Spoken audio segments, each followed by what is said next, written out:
live my motherfucking life.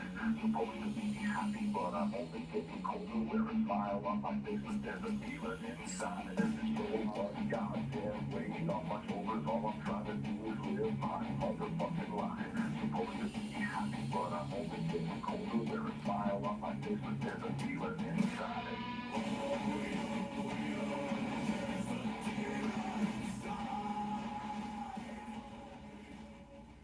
What's up, guys? Square Logan Vaping here. Or is it Logan Squared Vaping? Logan Square Vaping, you've been doing that the whole time. Fuck! Sorry for my profanity. Logan Squared Vaping. Anyways, at Shadow Clouds and at Clothes and Roses coming at you for another review today. Today we're going to be reviewing... talking about sub-ohm tanks. Yes. Do you want to even attempt at putting your sub-tank on your... Nope, because it's a piece of shit. Straight up. Sorry, Kanger, I love you guys, but you fucked up on the sub-tank plus.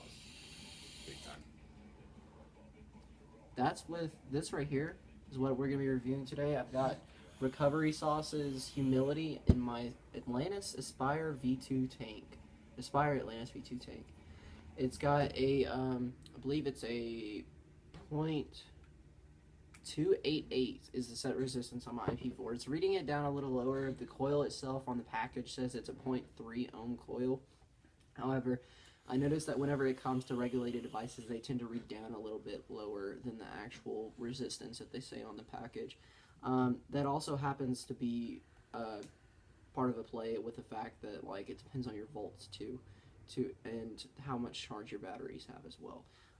Anyway, from what I've experienced so far, I've had zero problems with the Atlantis V2 as opposed to Sub-Tank Plus by Kanger, because honestly, the Sub-Tank is a piece of shit.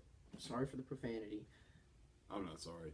But go check out that video. Just watch Tell us what your gripes about it are, or if you have any good suggestions about it, what we can do to make those nickel wires work better. Let us know, because right now we are both stuck with our sub-tanks and we're paid $60 for them, and now they're kind of like... Well, 50 bucks. Expensive for a tank, at least. Yeah. For, you know... But, anyways. Definitely, check out Aspire. Everything I've seen from them has been really spot on so far. Like, I've had zero complaints from like, people I know, and I just know that, like, Atlantis, those tanks... Like, the Atlantis V1 was even pretty good, too. Really, the only major differences they added to it were they added... it's funny, because I don't even have the airflow holes open, which I usually run them full wide open up top. If you look up here on the drip tip, they actually have 4 air holes all around the Atlantis V2 on the top, on the drip tip. And then they have these Cylon airflow holes down here, horizontal airflow holes. Cylon airflow is the best. And what's cool is you can adjust it to whatever setting you want. You can adjust it to like just a little bit on that hole, nothing on that hole, and nothing on the other hole. You can close the airflow off completely. I don't know why you do that. There's a little air hole on that side, and then there's a half airflow on that. There are like endless possibilities of what you could do with this. I always run it wide open because I like to get lots of airflow. That's just me. Personal preference. It's all subjective. But, yeah, I mean, the Atlantis V2s are really solid for both vapor production and for flavor. Like, I will admit, like, I just filled this tank up, and look at that. How many mils is that old? That's a good question. 4, I think? Well, you talk about something real quick. I'm going to look it up. Well, I'm going to vape on it a little bit. It's a little warm. I'm in love with this thing. Yeah, it does get a little hot pretty quick, which is a downside, but I mean, really, any tank, any RDA you're going to get in stainless steel is going to heat up a little quicker than some that are, you know, not stainless steel. But, I mean, it's a great tank. I love that it has airflow on the top, even though I personally don't mess with the airflow on the top. I'm planning on getting myself one of these.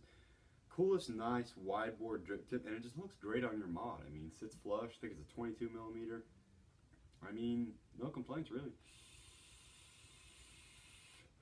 You do get a little bit of spit back, but then again, you're going to get that with just about any sub-ohm tank on there. I've yet to notice spit back. I don't know. Yeah, maybe it's just me getting the spit back, but I mean, it's a great vape. Nice and warm. I like my vapes kind of warm. I'm not more of a cool guy because it sort of simulates the cigarette to me, because I used to smoke cigarettes. And I mean, all around, I think it's a spot-on sub-ohm tank. I think it's one of the best sub-ohm takes on the market, you know, besides some of those more higher end ones. And this, I mean, this will run you, what'd you get it for, like $30? It's $39.99 Yeah, at the so shop. $40. I'm looking at Good price. vapordna.com. We're going to put them down in the description as well. For the price on just the mod itself, the list price is $44.99.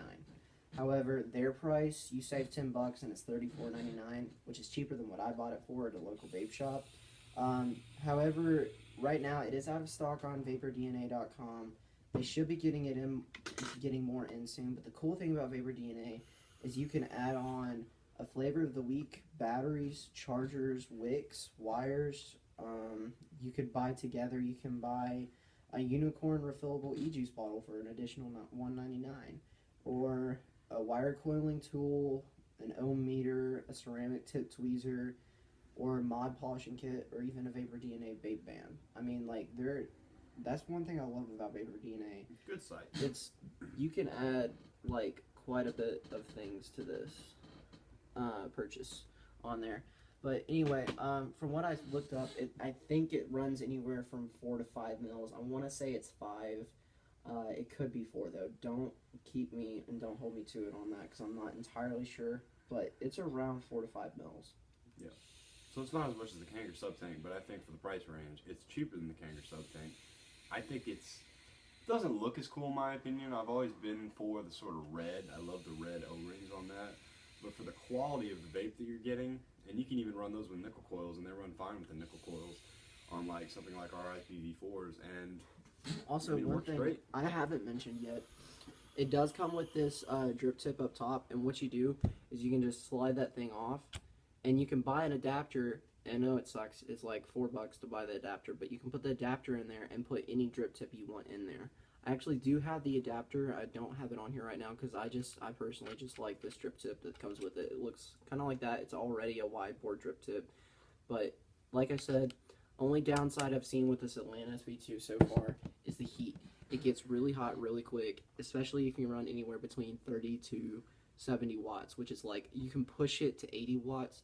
I personally don't do that because I'm worried about burning my cotton on my wick or heating it up too quick, because I like to be able to vape on it for at least 5 minutes. I mean, in 5 minutes of vape time, that thing is already going to be really hot to where you're not even going to want to touch it because it's so hot. But aside from that, I mean, it's good for if you just want to take it, vape on it for a little while and set it back down, and then like 10 minutes later you want to vape on it again, it's already cooled off. So out of home vape to where it's it really nice and is easy if you don't want to fuck around with the drip. It honestly, I think it looks really cool on the IPv4. Like, it sits really flush. Like, you can see how flush it sits on there. There is no problems I've seen with it so far.